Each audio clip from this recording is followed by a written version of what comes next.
London, Friday, September 20th, 1929, 5 weeks before Black Tuesday.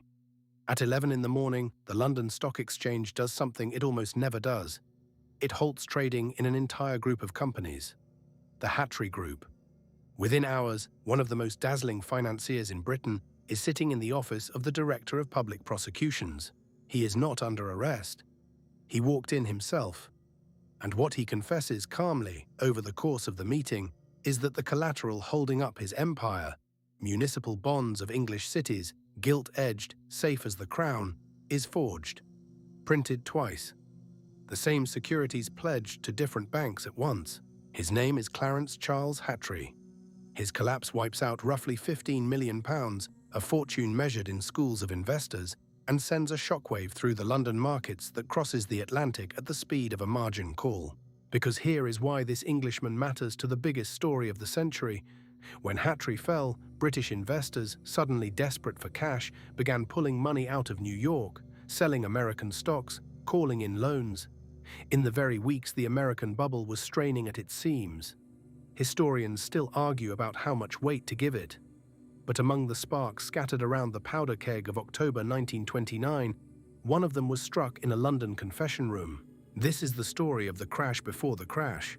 Clarence Hatry is born in 1888, the son of a prosperous silk merchant, and inherits the family business in his 20s, and promptly runs it into bankruptcy. Most men are chastened by a bankruptcy at 25. Hatry discovers his talent, not silk, money itself. Buying companies, dressing them up, selling them on, he becomes the City of London's great bouncer back. Insurance broking makes him his first real fortune. He buys and flips a shipbuilding empire at the top of the post-war boom, out before it collapses. By the mid-20s, he runs an investment house with a tower of subsidiaries, vending machines, cameras in a minute, loans to corner shops, glass bottles, department stores. And he lives it, the swimming pool on the roof of his Mayfair house, the racing stable, the yacht that had belonged to royalty. The city's old guard sniffs at him, too fast, too flash, and, in the drawing room code of the age, too Jewish for their clubs.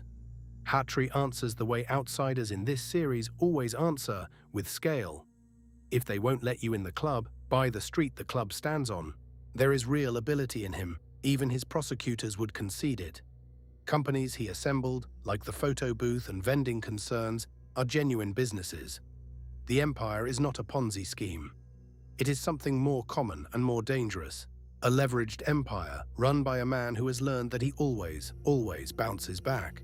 By 1929, Hatry has fixed his eye on the deal of his life. United Steel, a plan to roll up Britain's fragmented steel industry into one modern giant, with himself as its architect.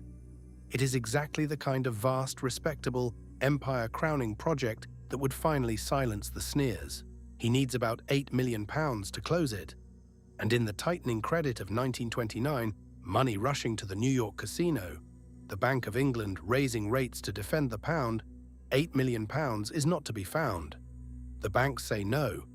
The great issuing houses say no. And here, in the summer of 1929, Clarence Hatry crosses the line this series lives on. His group controls companies that issue municipal bonds for English cities, Wakefield, Gloucester, Swindon, respectable paper easy to borrow against. The scheme: print more certificates than exist, pledge the duplicates to different banks as collateral for bridging loans, close the steel deal, unwind the loans, retrieve the duplicates before anyone compares serial numbers. If that plan sounds familiar, it should. It's Alves dos Reis with a British accent, and the same fatal flaw. Duplicated paper only survives until two copies meet. Through August and September, the bridging loans stack up. Over £1 million of doubled collateral, the steel deal always days from closing. But 1929's money keeps getting dearer, the market wobbles, Hatry shares start slipping, and the banks start asking to see things. On September 17th, his brokers can no longer hold the group's share prices. Hatry gathers his 3 closest lieutenants and tells them what he has done and what he is going to do next. On September 20th, he walks into the Director of Public Prosecution's office and hands over the empire, the forgeries, and himself. British justice in 1930 does not do decade-long securities litigation. 4 months after the collapse, Hatry stands in the Old Bailey before Mr. B. Justice Avery, the most feared sentencing judge in England, a man nicknamed the Acid Drop. The trial lasts days, not years. Hatry's defense is essentially the truth. The forgeries were a bridge, not a theft. He intended to redeem every certificate once United Steel closed. No one was meant to lose a penny.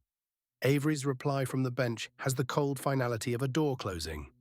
He calls it the most appalling fraud in the country's commercial history and hands down 14 years, the heaviest white-collar sentence anyone could remember. The gallery gasps. Hatry's wife collapses, and while he is measured for prison clothes, the world he helped destabilize burns down. The forced liquidation of Hatry positions, the hole in London's confidence, the British money called home from New York.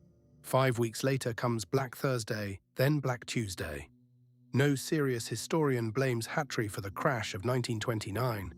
Many list him among its triggers, the pebble that starts sliding before the avalanche. Think about that scale for a second. A man forging town hall bonds in London becomes a contributing tremor to the collapse of the American economy. That is how tightly the machine was wound. Hatry serves 9 years, a model prisoner who, the stories say, reorganized the prison library. Released in 1939, ruined and disgraced, he does the most Hatry thing imaginable. He bounces. One more time. He raises backing and buys, of all things on earth, Hatchard's, the oldest bookshop in London, bookseller to kings, on Piccadilly since 1797. The man whose forged paper shook 2 continents spends his remaining decades selling paper of the only perfectly honest kind, books. He runs it well, rebuilds it even. He dies in 1965, respectable again in a small, quiet way, the only man in this series whose final act was a bookstore. There's something almost gentle about that ending, so let the playbook be ungentle about the middle. The playbook. What Clarence Hatry adds to the manual. Rule 1. Temporary is the most expensive word in finance. Every duplicated certificate was a bridge, and the bridge is where empires drown. Rule 2. Leverage doesn't ask whether you're honest. It only asks whether you're early, and 1929 answered. Rule 3. Watch the outsider with something to prove. The club's locked door has financed more recklessness than greed ever did. The paper empire ledger takes its biggest single jump yet. Some $70 million worth of London losses land on the page, and the count now stands at roughly 350 million stolen, because money was never paper. It's belief wearing paper's clothes. Next time on Paper Empire, the aristocrat of Wall Street, president of the New York Stock Exchange, the very man who strode onto the floor in 1929 to halt the panic, marched into Sing Sing prison while 6,000 people watched from the platforms. His crime took years to find because nobody could imagine looking. The fall of Richard Whitney, next. Subscribe.